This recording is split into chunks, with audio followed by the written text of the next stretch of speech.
The Voynich Manuscript, medieval code, no one can crack.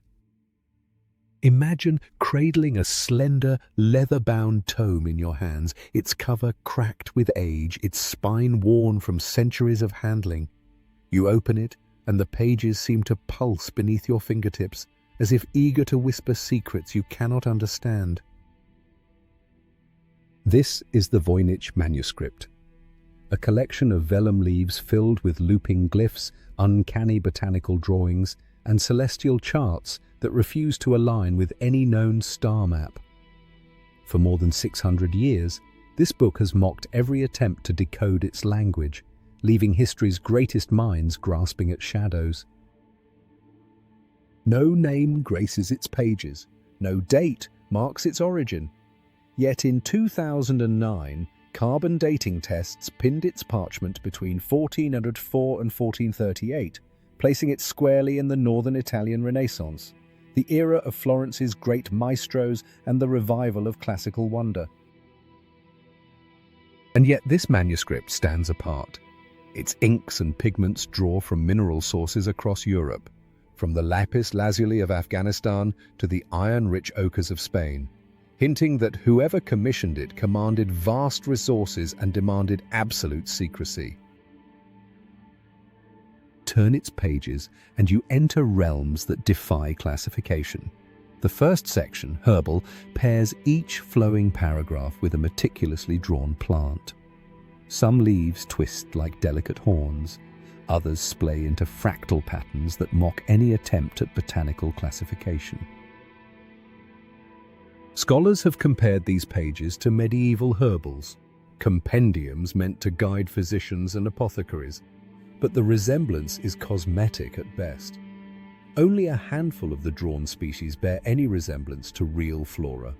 The rest drift between fantasy and reality. Next, the astronomical section veers from the terrestrial to the cosmic. Concentric circles bristle with suns, moons, and stars, arranged in ornate mandalas. Zodiac symbols appear, yet their placements fail to match either Ptolemaic or Arabic star charts. Some diagrams display 60 lobes, others 92. Their purpose as obscure as the glyphs that name them. Did the author seek to map an esoteric celestial calendar or to cloak hidden knowledge in elaborate diagrams? The pharmaceutical section follows, with page after page of apothecary jars and flasks. These drawings suggest medicine, perhaps recipes for tinctures, cures, and elixirs. Yet the accompanying text offers no clear instructions. Without translation, we cannot know whether this section documents real medieval remedies or encodes symbolic alchemical processes. Then comes the recipes section. Dozens of short paragraphs, each ending with a star or flower emblem. These look like bullet points, lists of ingredients or ritual steps. But without access to the underlying language, we can only speculate. Are these incantations? Cooking instructions? Chemical formulas? The manuscript keeps its secrets close. Perhaps the most bewitching is Folio 66V, often called the magic page. Here, glyphs swirl into circular formations as if the scribe strove to capture the manuscript's hidden essence in a single hypnotic design. Some researchers propose this page served as a frequency key, an index of letter counts disguised in ornate loops. Others see it as a mystical seal meant to animate the book's power. Throughout the 20th century, the manuscript passed through a succession of private hands until it found its final home at Yale's Beinecke Rare Book and Manuscript Library in 1969.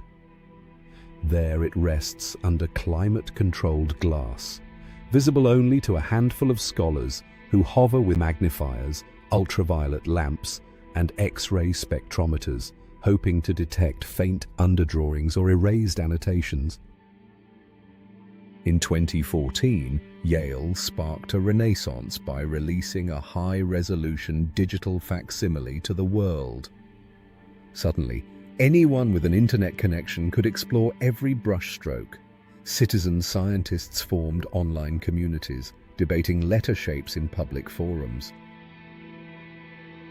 Academic teams applied machine learning algorithms, wrestling with the same statistical puzzles that humbled William and Elizabeth Friedman in the 1920s.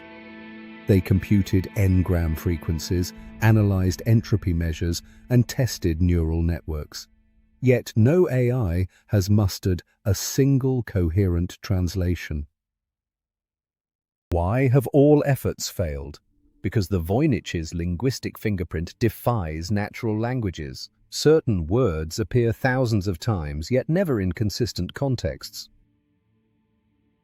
Common cipher techniques, simple substitution, transposition, even polyalphabetic ciphers, fail to reproduce its unique statistical signature. This suggests either an encryption of astonishing sophistication lost to history, or an elaborate hoax crafted to mesmerize without conveying meaning. Speculation runs wild. Some historians call it glossolalia, meaningless text penned to impress church officials.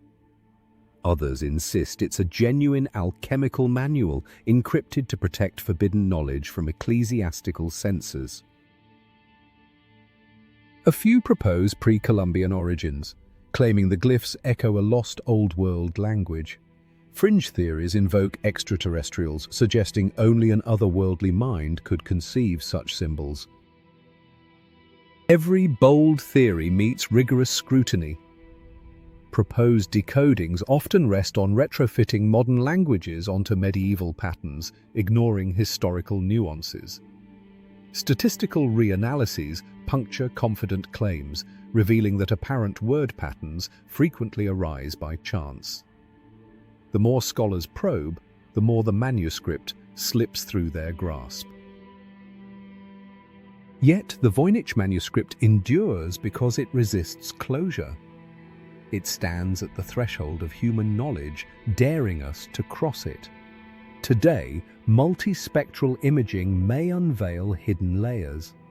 Infrared scans could expose underdrawings and corrections. Chemists trace pigment minerals to narrow its geographic origins.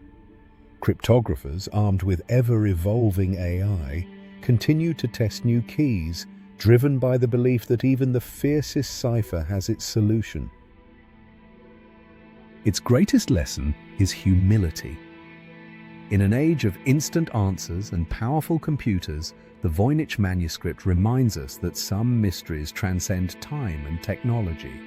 Its silent pages bridge medieval workshops and modern laboratories, uniting us in a shared quest for understanding. Perhaps a future breakthrough awaits, an algorithm trained on centuries of lost scripts, or an overlooked marginal note spotted by an amateur sleuth. Until then, the manuscript sits in silent challenge, its secret locked within looping lines and fantastical illustrations. We close the leather-bound book carefully, our minds alight with the promise of mysteries yet unsolved. The code remains unbroken, but our fascination endures. Hit subscribe, ring the bell, and leave a comment telling us which mystery you want unraveled next. Your curiosity powers our exploration. Join us on this voyage through time.